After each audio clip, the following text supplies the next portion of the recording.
Ya tú llevas un tiempo estudiando español. ¿Por qué tú no me quieres hablar en español entonces? Bueno, es que no me gusta... Okay, mistakes is los errores en español. To make mistakes, hacer errores. Oye, pero habla. No me gusta hacer errores. Hacer un error. Yo creo que tú estás pensando en inglés, mi loco. Es cometer un error en español, tú sabes. Ay, mi madre. Tranquilo, mi loco, yo tengo un video perfecto para ti, tú sabes. ¿Qué es lo que mi gente? Yo soy Ricky de Bilingüe Vlogs. Does stuff like that happen to you? Where you have a phrase that you want to say in Spanish, but you translate it directly from English and it just doesn't add up correctly in Spanish? I'm here to help you speak Spanish just like the natives. So I thought of some common phrases, some very useful phrases that you can use to spice your Spanish up to sound just like the natives. Let's get right into it.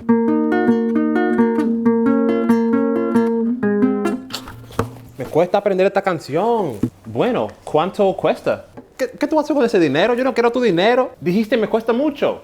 Me cuesta otra cosa, mi loco. Así no funciona, mi loco. That's not how me cuesta works. Me cuesta just means that something is difficult for you to do. It's literally saying it costs me, but it's not talking about dinero, lo cuarto. No, it's talking about like it costs a lot of effort. Like that something is difficult for you.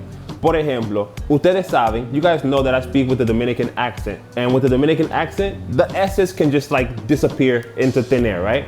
Entonces para mí cuando yo hablo español, me cuesta hablar con la S en español. And you can change that for anybody. If it's hard for him, le cuesta. If it's hard for you, te cuesta hacerlo. It's gonna be using the indirect object pronouns if you wanna know more about those.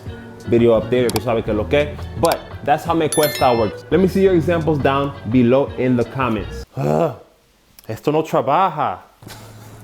Claro que no trabaja, mi loco. No tiene trabajo. Duh, doesn't have a job, it's a speaker. Este tigre. Así no funciona, mi loco. You don't want to say, eso no trabaja. No, mi gente. Trabajar is used for people. When we're talking about objects, we don't want to use the word trabajar, okay? We want to use servir. Por ejemplo, if this cell phone is like 15 years old and it just does not work, it doesn't do its job, I can say, este celular no sirve. I could also say, alternative, I could also say no funciona. I want to give you guys, like I said, the more native way of speaking. In the Caribbean, you will hear no sirve a lot more than no funciona, but both of them work. Siguiente. Uy, te voy a dar una galleta. ¿Qué dijiste? Oye, un relajo, yo estoy relajando. Me voy a callar. Oh, tú mejor. Tú mejor. ¿No es tú mejor? Así no, mi loco. Así no usamos esa frase. We don't use a phrase like that, okay? No, we're not gonna say tú mejor. What we're gonna say is más te vale. Más te vale. Instead of saying like you better, tú mejor. No, that's like that's word for word. Y eso no funciona en español. Por ejemplo, if my friend says something crazy, and I'm like, ¿qué tú dijiste? And then he's like, oye, un relajo, yo estoy bromeando contigo, mi loco.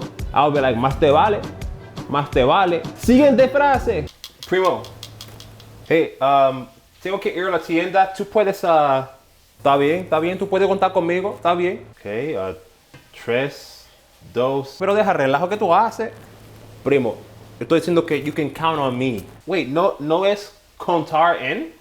To count on? Contar en? ¿Por qué es contar con? Ahora yo veo por qué tú no hablas español conmigo. Esta frase, this phrase has nothing to do with counting, like 1, 2, 3, 4. In English, we do say count on, but in Spanish, it's count with. Puedes contar conmigo. Cuenta conmigo. Count on me. No solamente me mire. Don't just look at me. Take some notes down so you can use these things in your everyday Spanish life. Si mi amiga me dice, oye Ricky, ¿puedes orar por mí, por favor? I would say, sí, puede contar conmigo. Cuenta conmigo. Siguiente frase. Y eso es lo que opino sobre el calentamiento global. ¿Verdad, primo? ¿Ah? A mí me gustan las tortugas. Eso no tiene nada a hacer con lo que dije. No tiene nada a hacer.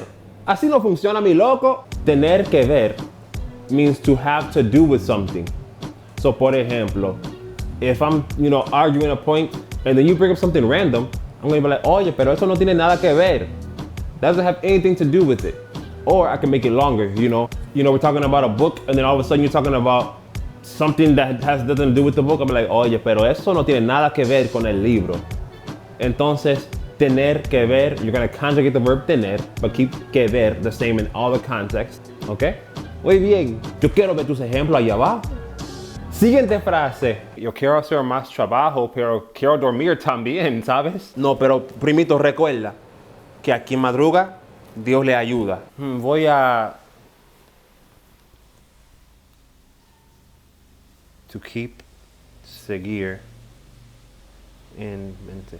Voy a seguir eso en mente. Así no funciona, mi loco. It's been so long since I've learned Spanish that I don't know what I used to say, but I know I didn't used to know this phrase. So I want to let you know that it's not whatever that skit said. It's gonna be tener en cuenta. Tener en cuenta to keep something in mind, okay? Por ejemplo, si me dices, if you tell me, tú sabes que los sábados hay mucho tráfico. I'll say, gracias. Voy a tener eso en cuenta cuando me vaya. I'm gonna keep that in mind when I leave. Entonces, sí, es así de sencillo. It's that simple. Since we're talking about cuenta, let's talk about how I learned Spanish. Oye, primito, pero ¿cómo tú estás aprendiendo el español? ¿Tú tienes un maestro o algo así? ¿No ves? Estoy aprendiendo en mi propio. ¿Qué es mi propio? ¿Qué es eso? Así no funciona, mi loco. No. ¿Qué es lo que tú dices? No, we don't say that. There are a few ways to go about this, but let me give you the Spanish-y sounding way, right? The one that's gonna sound like a native, like you've been doing this for years. Bueno, yo aprendí español por mi cuenta. Por mi cuenta, ¿ok? Él lo aprendió por su cuenta. Tú lo aprendiste por tu cuenta. Okay, so you can change the people, but if you want to say that you did something on your own, you can use that way of speaking. Y por último, pero no menos importante, last but not least, mi loco, si lo piensa bien, 2 más 2 son 5, mi loco, 5. ¿Qué? Eso no hace sentido, tonto. Así no funciona, mi loco. If you want to talk about something making sense, we don't say hace sentido. Now, in New York, the Puerto Ricans and the Dominicans will say stuff like that. They will say hace sentido, but it's not really correct. But it works over there in New York. You know, people, you can get by with that. But if you go to Latin America, es tener sentido, mi gente. Tener sentido means to make sense. So let's say, I say this all the time in my Spanish classes. I tell my students, like, I'll explain something, and I'm like, oh, eso tiene sentido. Does that make sense? And then they'll respond, sí, tiene sentido. Si alguien está hablando disparate, typically I'm the one that's hablando disparates. Disparates is like nonsense, crazy talk, right? Somebody may say to me, oye, pero eso no tiene sentido, mi loco. Hasta aquí el video de hoy, mi gente. If this content was helpful, if you want more content like this, I need to see, like, y'all really support this video with the likes, with the comments, with the shares, all that, okay? Because this is very informative to you. This is to help you out. Entonces, I need to know that it's really helping you, because if not, I just won't make videos like this and I'll stick to whatever else I was doing before. But if you love this video, if this video was helpful, if you learned something, practice comments down below. Give it a like, share this video with people who are learning Spanish, and also subscribe to this channel. Y nos fuimos.